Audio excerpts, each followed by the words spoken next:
All right, welcome to round two, everyone. We've got colacoma at the bottom of your screen versus number two, the overmaster at the top of your screen. Okay, what do you think? This seems like probably a mulligan for colacoma. I'm going to tell the players that they're good to go. Yeah, They do have the two-seek powers, I guess, but doesn't look great. their influence seemed like it needed some. It needs like double primal, double time. I don't know how much shadow. Well, obviously one's 6 times, so this seems like a mulligan. I would Um, say so as well. The other side, the Overmaster's looking a hand of 4 power, a polymorph, a wisdom, and a primal etching. So pretty power heavy on the Overmaster's side.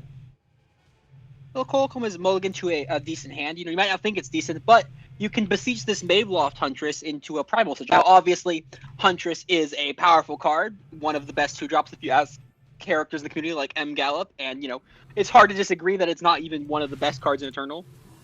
But sometimes you just gotta plunder away to ensure that the rest of your cards can come online. All right, Colacoma's going to fire off another power, and they're going to beseech the throne here. Are you plundering here? They are. I'm They're plundering. gonna plunder away and get that primal sigil. I don't think you can afford not to plunder. You gotta make sure that you can play your cards. Turns out playing your cards is how you win games. All right, the Overmaster's hand, for those who can see on the screen, is 2 Dural Ascending, 1 Genev Merchant, and 3 copies of No End to Hold'em. Oh, I'm ready for no one to hold them on crawl. Oh, I'm so Draw a excited. card of your choice from your deck. It can't be played for 5 turns. But notably, Crawl, you don't even want to play it because it has the fade effect, and the deck's not even playing any shadow sources, so it can't play it anyways. Now, of course, the third No One to Hold'em's a little bit suspect just because you can't. The deck only is playing 2 Crawls, but even still. Special message, sorry for the hand cams, everyone, but the Overmaster had to interrupt to say, Stormbless, that he's very annoyed for having 3 copies of No One to Hold Him in his deck. So calling you out mid-match here. So rude. So look, you got a merchant, Theo. You got a merchant. You can put one of those back in your market. All right, let's see what Theo's going to do here. This merchant. Having 3 copies, they're going to toss 1 away, and they're going to get Vengeful Flight. Revenge, play a copy of one of your units without flying, then give both of them flying. Vengeful Flight is a very fun card. If you were around in the last expedition, we used to the TBC used to play Elysian back then as well, because Elysian for like the past 6 months has been amazing. We had Mother of Skies and Crack the Earth, and Crack the Earth's Revengeful Flight was always a fun time. I'm going to try to resize this hand cam Sadly, a little bit with for no everyone. with no Mom in the format, Crack the Earth is not as good anymore because there's no longer that synergy with Mom, which was a very good synergy. So now Theo can get Crawl and get back Merchant even. See, look at that. See? Look at this. Look at this sweet combo. Get back Merchant, and then you have 3 power left over to do whatever you want. They're going to go Merchant again. See what they're going to toss to the market.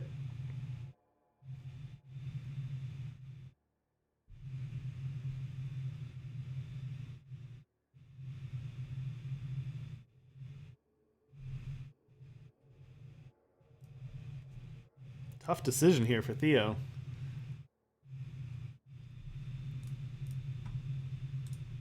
Let's see what Theo's options are. So he's got a Permafrost, a Swift Refusal, a Learned Imitator is what they're going to draw, or the Helio. Maybe he was thinking about drawing that Helio, but it's actually going to take Learned Imitator there. Still only at 4 power.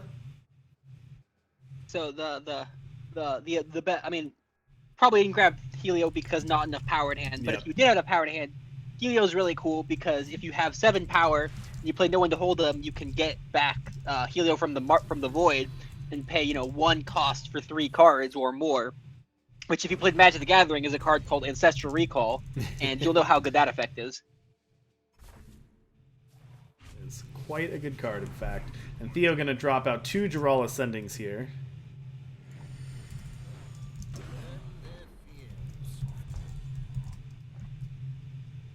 Ooh, Colacoma now has a decision to make.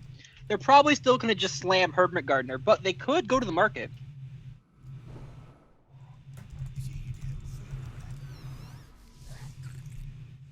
Yeah, it looks like they want to save the market for next turn, which seems smart considering, put more board presence out sooner. Theo's going to go ahead and turn that into a frog here. We'll see if Theo can have the luck of the gods. Nope, no luck. No luck in drawing off Jarl. Not this turn, anyways. Not this turn. Master Conjurer in hand is this turn for Theo.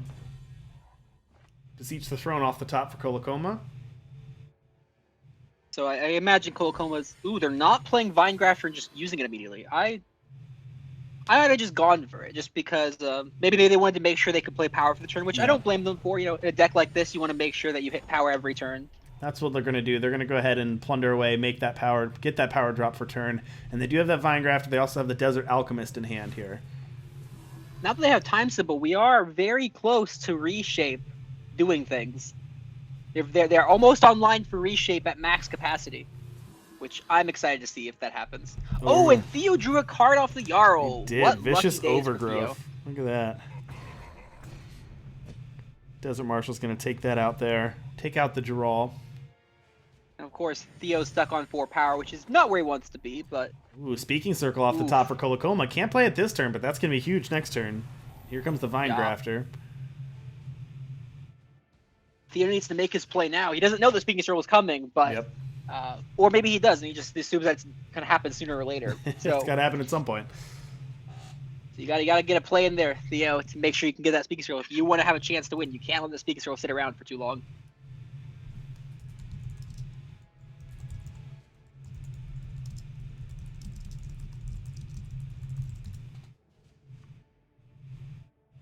Theo's got a lot of choices. Yeah, they got a lot in hand. Which I can't see. Only 5 power, but they've got that Vengeful Flight, the Learned Imitator, both came out of the market. They've got the Kroll, which they can't cast. They've got the Master Conjurer, the Geneve Merchant, and the 2 Vicious Overgrowth in hand. So tons of options here.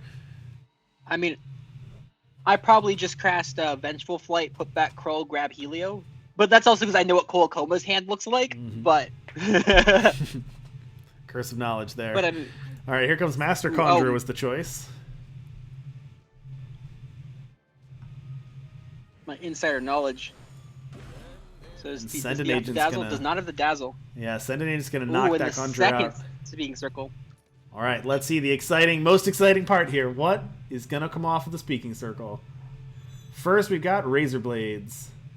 I've seen that one quite a bit off of here, actually. Yeah, it's surprising. I think it's the 3rd time we've seen it tonight. Out of 3 circles?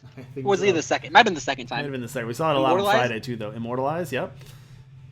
Yeah. So again, you got removal Razor Blades, you got card advantage in Immortalize, and the last card was Devour. Ooh, Devour is gonna be good for what he's got going on right now. What are the seeds at, by the way? 3. No, I believe they're about to pop next turn. That's what I believe they're actually at. Okay. Because you might not know this, but there's a card called Hermit Gardener that speeds up the seeds in hand. It has more than one effect, as a matter of fact. He's got another one in hand here. Just drew one off of that Devour. It looks like Theo is in a bit of a... He doesn't know it yet, but he's in a world of hurt. He can't deal with the seeds this turn. Now, since this is a summon effect, even though the other Hermit Gardener was transformed, that effect still applies to the little seeds? Yes.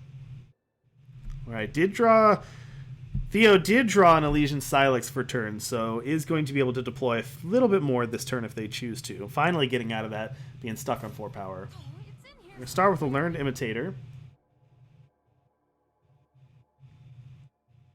And the thing you have to deal with the fact that they have a Razor Blade, so you can't get Wump off this, which you might otherwise want to get. If you get Wump, it'll just die. Yep, they're going to go with Master Conjurer here. Fire off a Treasure Trove. And hit a Primal Symbol. If I had to guess what Theo's trying to do, is Theo's trying to set up for a Vengeful Flight on the Master Conjurer, because if you can pull that off, you can... what's it called? If you pull it off, you get 2 Master Conjurers that are both flying, and, you can get double the dragons every turn. Mm-hmm. As Master Conjurer says that when you play the... when you play the 2nd spell in a turn, you get a 4/4 flying unit, so... Being able to get 2 of those every turn is a lot. All right, Merchant going to do 2 damage to the site. Colacoma with a Seek Power for turn. They've got another Speaking Circle in hand. They're not going to deploy that this turn, but then they've got the Hermit, they've got a Trailmaker, and a Seek Power for the turn. And they've also chosen Surprised- here between Immortalize and Razor Blades here. I'm a little surprised colacoma didn't block. Mhm. I'm also surprised they didn't immortalize that turn either. Because you know, if you know what the deck lists are, you know that the I guess you have the backup circle, so I guess that's why you didn't block. But yeah, so this is what I said earlier, that second Hermit Gardener is the truth. You know, first Hermit Gardener is not that scary, but the second one, that's gonna get you.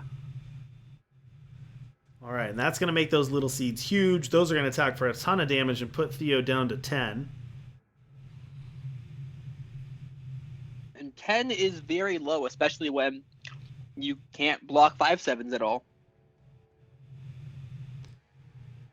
Yeah, I mean, Theo has a lot of options, but they're facing down lethal plus here on this next turn. What's in Colacoma's Void? Can you pull it for a second so we can see what options they have for Immortalize?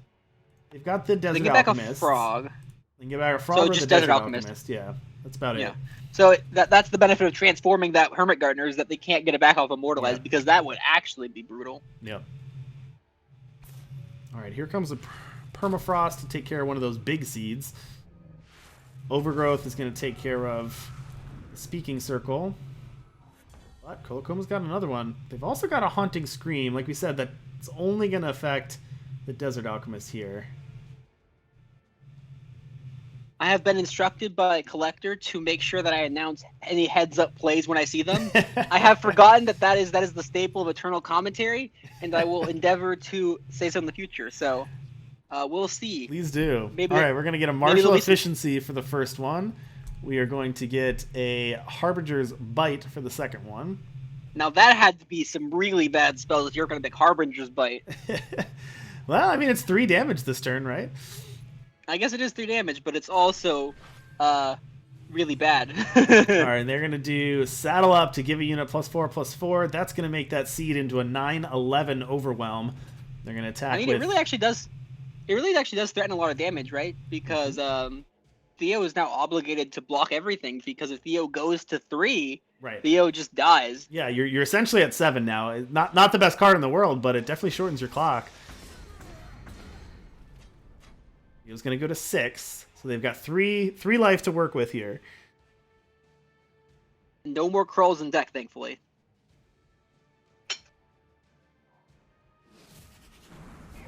Fire off a Dural Ascending.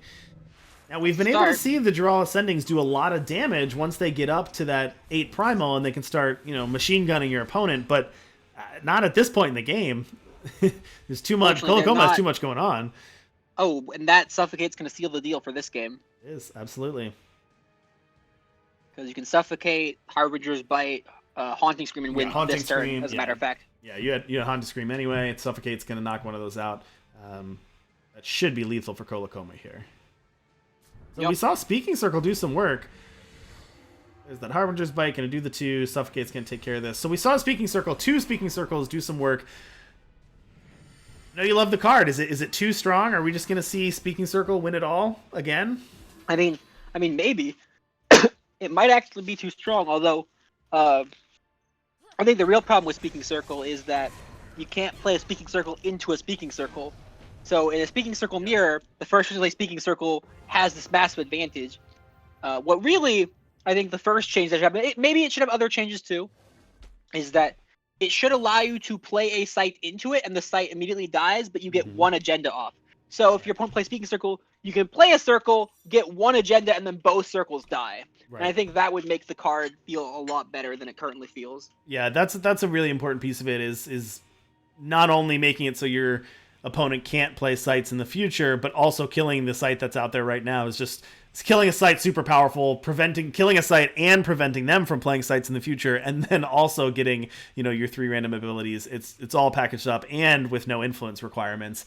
Pretty strong card. Perhaps the best card in Expedition. We'll see how this format develops, but it's looking like a competitor right now. Yeah, there's as far as best cards in Expedition, you've got Crow, Circle. Well, Crow's not the best card in Expedition, but it's one of the most powerful. It just depends on if it can actually find the best home. Obviously, this week, some TBC members are trying out, Crawl Elysian Crowley, but we'll see if that actually sticks or not. But I think like Speaking Circle is one of the best cards in the set. Equalize is one of the best cards in the format. Roland's one of the best cards in the format. What are some other best cards in the format? Yeah, you just mentioned Roland. Equalize, we've seen a lot of that. Equalize is a difficult one to call one of the best cards in the format, but one of the most powerful for sure. I think it's one of the best cards in the format. It's definitely one of the most meta-defining cards at the very least. All right, let's bring it back to the booth here. Our players are pausing here for a second. Let's bring it back to the booth and see if we can check one of these deck lists. What deck lists are we looking at here? This is still yeah, is this what we got? We've got Theo's here. Let's see if we can get we got Colacoma's deck up there right now. So we didn't really see a lot of these cards. We didn't see the Dazzle or the Curtain Call, or even Huntress. So interesting, we didn't see a lot of this deck. We really just saw the Speaking Circle. But that was enough. That was enough to take the game. Because it would, my hate for my teammate Theo to lose. I still hope to see Reshape for its full capacity. I want to see it played with 6 time influence. I want to just see everything go woo. I want to see all the transforms. I just want to see everything go transform into something else that's different. I'm a simple person with simple desires. I just want to spin that box every time. I just want to open that box again and again. Whatever form the box takes, whether it's Speaking Circle, Reshape, I just want to open that box.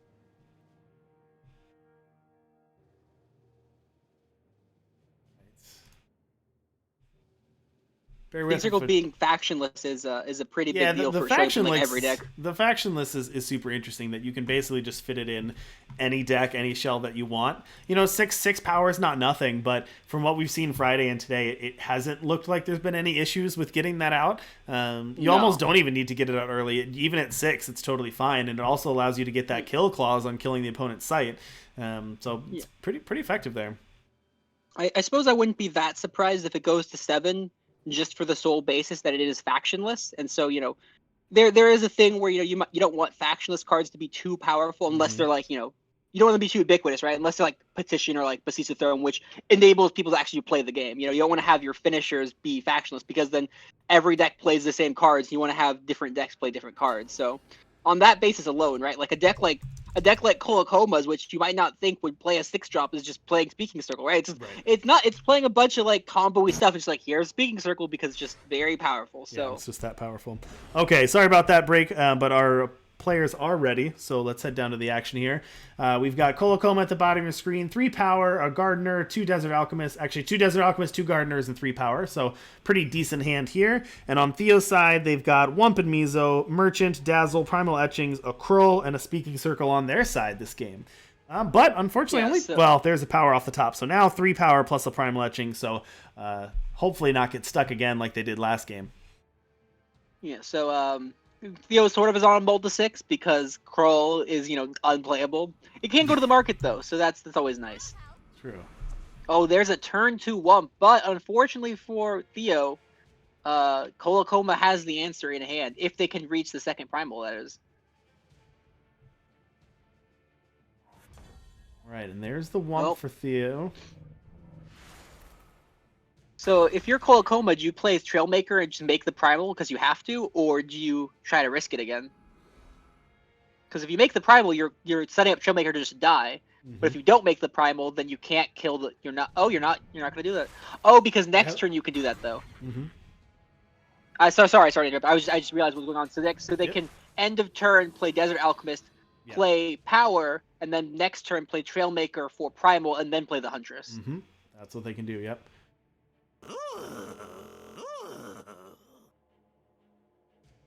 All right, Theo. What do you think Theo's gonna get out of the market? Yeah, I was just gonna say. So they're gonna get that. They're gonna get that Vengeful Flight again. Now that pretty much sat in the hand all match last match. But let's see if they can actually deploy it here. Here comes the Desert Alchemist. That's, as you said, gonna make a Time Sigil there, which will allow them to play the Trailmaker into the Huntress here. This'll do the trick. One shot, one kill. Colacoma, I don't think will plunder here, right? Well, yeah, they're just going to pass on the plunder, and they're just going to take out that Wump. They're happy with their hand. Now, the upside to plundering is that, you guarantee the Herb. Oh, no, they already have 5. No, because Trailmaker's in play. So yeah, since they already have Trailmaker, they are at 5 power. I guess you take a You get little to bit of gear- risk if you lose the Trailmaker here, not being able to play the rest of your hand, but it's probably fine. Yeah, but if you look at the Elysian deck, it's not playing that many answers to Trailmaker. Yep. Unless Theo has Vicious Overgrowth, I think is the best, cleanest answer. I'm drawing a primal symbol off the top here, so power not as much of an issue this game for Theo's. Really going to try to get to 6 to get the Speaking Circle out. But again, lots of options, whether they go with a Conjurer here, a Dazzle, a Merchant. I mean, I kind of expect just Conjure a symbol if that's what they have in hand. Mm-hmm. I think that's just a, just get it out there. Especially since you have the symbol means that you can, you don't even have to attack to make sure you can play 2 spells. And once you can start playing 2 spells every turn, that's and that's what it's a good Theo's way to gonna win do. the game. Is just Colacoma doesn't can really have support. an answer for that Conjure right away. They're just going to play out their Gardener, and they're going to try to get the pressure on here. But that's going to open the door. If you can't take care of that engine, that Conjurer can start going off and start making 4/4s. So Colacoma going to go aggro here, but doesn't have an answer for the Conjurer at this point. Colacoma does have their own engine though, so if Hermit Gardener ever dies, they can just Haunting Scream it back, and that's with the one in hand. That's 3 Hermit Gardeners, which is just enough to turn on the seeds by itself, even if they didn't advance the turns any. So Colacoma's not doing nothing of their own. These Hermit Gardeners are very scary. They're also 6/5s, notably. Yeah, They're big. with everything else they do, they're also just 6/5 bodies, so they hit pretty hard. All right, Theo drew a Huntress off the top. Huntress is good. Yeah, there's this the Vengeful Flight. It's the Vengeful Flight. Now you got especially while two. Colacoma's tapped out and can't dazzle it. Theo setting up You for are a gonna- big turn coming down here with 2 Conjurers out and spells in hand, but also giving Colacoma a chance. As you mentioned, they're not doing nothing on their end. They can hit pretty hard. Yeah, Colacoma's working their way up. The question is, do they just play? Because if they play Haunting Scream and kill one of the Conjurers this turn, bring back the Huntress and Bew, and hold with Dazzle as well. So they could go for that line, and I think that line might even be better than just playing another Gardener. They're gonna attack first. They're gonna knock Theo down to 11. Now they're gonna play the Haunting Scream. Yep, because this way they get a hold of Dazzle, so that means that That's gonna take out one of the Conjurers there. Pretty nice interaction there with Haunting Scream and Huntress. I like that. Colacoma playing any other form of Void Recursion aside from Haunting Scream? They're playing 1 Polar Nightmares in the market, it looks like. Yep, pulling Nightmares in the market. Doesn't look like anything else that I can see. Oh, you can wait. If you play Haunting Scream and then Curtain Call, do you keep the unit at the end forever? Does it just stay in play forever? Because units can't die, right? I don't know how that works. Is sacrificing it the same as the units can't be killed? I don't think so. I think it is. You think so? I know that if you have Queen of Glass out and your opponent plays Equalize on you, you only lose the Queen of Glass. Everything else survives. Okay. All right, could be then. That would be a sweet interaction. As is, Theo's in a bit of a pickle. If he can sniff out this Dazzle in hand, especially. So we'll see if he can manage to find out what Colacoma's cooking. Wump and Mizo off the top. Lots of setup here and lots of options for Theo, but this clock is this clock is hitting hard from Colacoma, as we said last turn. Just looking at their hand, it's a lot of pieces that need to work together, but nothing that really answers what Colacoma's doing. Yeah, what are the seeds at? They're at 1, right? Or are they at 2? They're at 1. Yeah, so next turn, Hermit Gardener put them to 4, so they wouldn't ultimate that turn. But the turn after, they are going to ultimate. Yeah.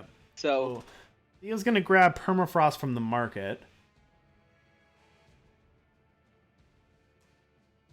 I guess that can take care of the 6/5 for now, so it doesn't deal damage, but doesn't really stop the effect.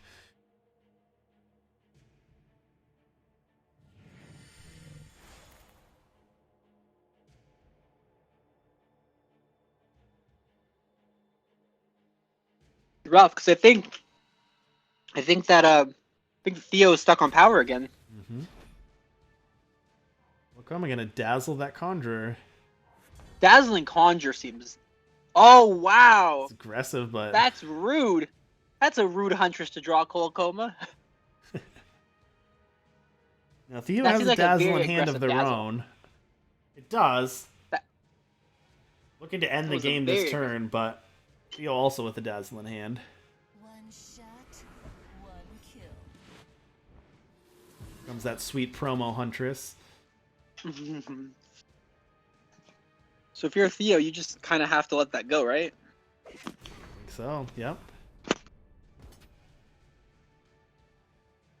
So Theo's goal, Theo's best out is to he's gonna plunder away something, play Speaking Circle, and hope to get some Hope. form of board clear. I don't know if I like my strategy being play Speaking Circle and hope that I get something to clear a board away. I mean, it's the best you got, right? It's the best he's got. Because if you're afraid of Hermit Gardener and stuff, We're actually gonna play Wump here. Pass the turn back. I do not. That's I gonna mean, do one what else? damage. What else is in Theo's hand? Oh, you get the Wump though. You get the Wump trigger. You What get else is the in Theo's Wump. hand? Theo's hand is just Speaking Circle and a Primal Sigil. Yeah, here. I like that just- second Gardener. I like. The second Gardener is gonna pop open the seeds. Those are gonna be 5/7 overwhelms. And that's gonna be too So the much. reason that I like playing Speaking Circle there over Wump is that, you're not afraid of Hermit Gardener. It helps deal with the board, and it costs 6, where Wump costs 2. So you can always play Wump in the future. So you just get like a regular removal spell. You can protect the circle as well. I think if I had to guess, knowing Theo, I'd say that Theo didn't want to embroil himself in randomness. But I think that, again, Speaking Circle is not that random. Yes, you're not likely to get a board clear. But I think even if you just get like, a Razor Blades or, a Char or something, Mhm.